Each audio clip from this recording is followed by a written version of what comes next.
Bienvenue dans votre revue de presse et pour ouvrir cette édition, direction la France où les appels commerciaux à répétition pourraient bientôt appartenir au passé. C'est en tout cas l'objectif de la réforme qui entre en vigueur le 11 août et sur laquelle revient la dépêche. Le gouvernement change totalement de logique pour mieux protéger les consommateurs lassés des sollicitations incessantes. Concrètement, le dispositif Blocktel jugé largement inefficace disparaît désormais. Une entreprise ne pourra plus appeler un particulier sans avoir obtenu au préalable son consentement explicite. La charge de la preuve s'inverse. Ce sera à l'entreprise de démontrer qu'elle a bien recueilli cet accord qu'elle devra conserver pendant 3 ans. Les sanctions sont également renforcées avec des amendes pouvant atteindre 375 000 € pour les personnes morales, voire davantage en cas d'abus.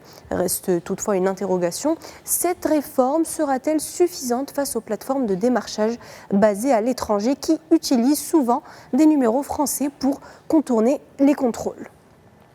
Et cette réforme ne concerne pas seulement les consommateurs français, elle aura aussi des conséquences pour le secteur de la relation client dont le Maroc est l'un des principaux hubs d'offshoring. C'est l'analyse de Telquel qui interroge Youssef Laoufir, directeur général d'Intelsia, leader marocain des centres de contact. Pour lui, la fin du démarchage sans consentement est la correction d'une aberration. Selon le dirigeant, les appels massifs sans accord préalable étaient devenus contre-productifs. Ils exaspéraient les consommateurs et mettaient les téléconseillers sous pression, confrontés à une succession de refus. Désormais, les entreprises devront prouver que le client a accepté d'être contacté. Le résultat attendu, moins d'appels, mais des prospects réellement intéressés et des campagnes plus efficaces. Youssef Laoufir estime que cette évolution ne remet pas en cause la vente par téléphone, mais transforme profondément le modèle économique du secteur. Les entreprises qui fondaient leur activité sur l'achat de bases de données et le démarchage intensif seront les plus touchées. A l'inverse, les grands acteurs marocains comme Intelsia, qui ont déjà intégré des mécanismes de recueil du consentement, devraient tirer leur épingle du jeu grâce à une prospection plus qualitative et de meilleurs taux de conversion. L'entretien évoque enfin un second changement réglementaire majeur. L'entrée en vigueur le 2 août dernier des nouvelles obligations de transparence prévues par l'EI Act européen. Les entreprises utilisant des chatbots ou des assistants vocaux devront désormais informer clairement les utilisateurs lorsqu'ils interagissent avec une IA, rappeler cette information au cours de l'échange et permettre, si nécessaire, de basculer vers un interlocuteur humain.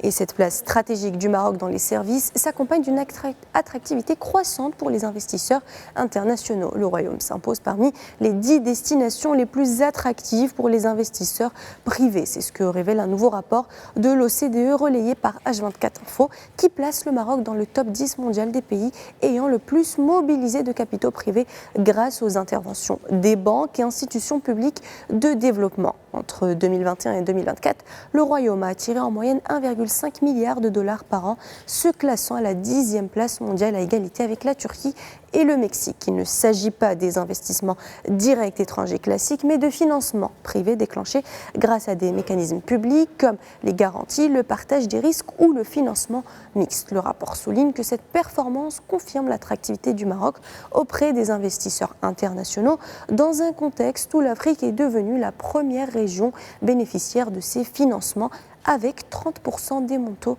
mondiaux, soit près de 20 milliards de dollars par an.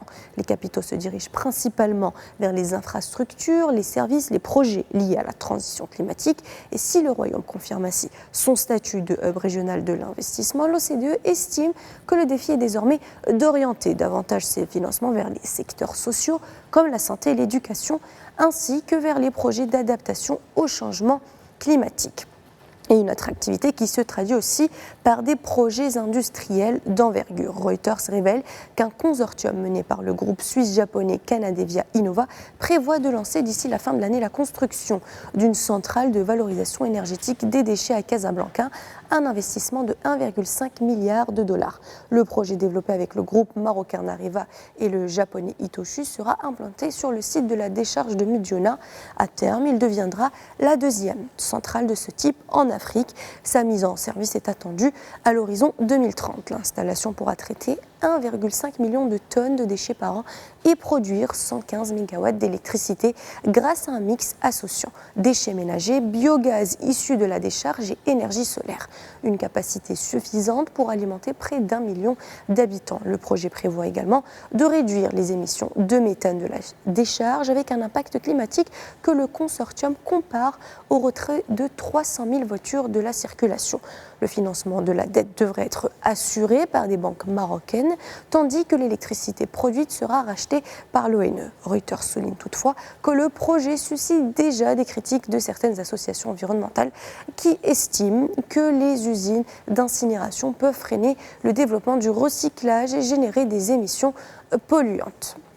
Et direction à présent les États-Unis où la politique commerciale de Donald Trump se heurte à une nouvelle bataille judiciaire. Comme le rapporte 20 minutes, une coalition de 25 États américains conteste devant les tribunaux les nouveaux droits de douane imposés par le président américain. À l'origine de la plainte, 23 États dirigés par des gouverneurs démocrates rejoints par le Nevada et le Vermont estiment que ces surtaxes, entrées en vigueur le 24 juillet, ont été instaurées en dehors du cadre légal. Elles concernent une soixantaine de pays ainsi que l'Union européenne et couvre près de 99% des importations américaines avec des taxes de 10 à 12,5% selon les pays et les produits.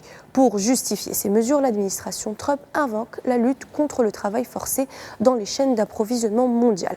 Un argument que les plaignants jugent être un simple prétexte pour rétablir les droits de douane déjà annulés par la justice. Selon eux, aucun mécanisme ne permet aux pays visés de faire lever ces surtaxes, même s'ils se conforment aux exigences américaines. Cette nouvelle procédure judiciaire constitue un nouveau test pour la stratégie commerciale de Donald Trump qui défend ses droits de douane comme un levier pour protéger l'industrie américaine, favoriser la relocalisation et financer ses baisses d'impôts.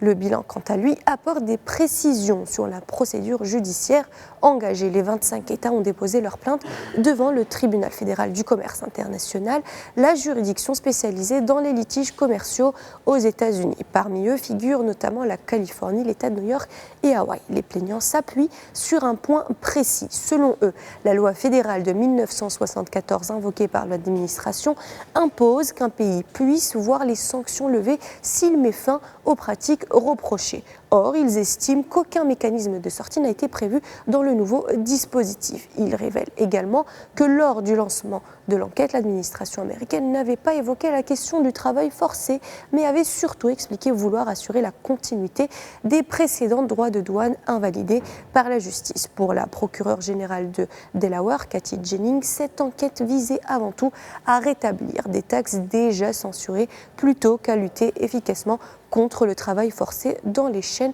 d'approvisionnement. Et nous touchons à la fin de cette revue de presse. Merci de l'avoir suivi.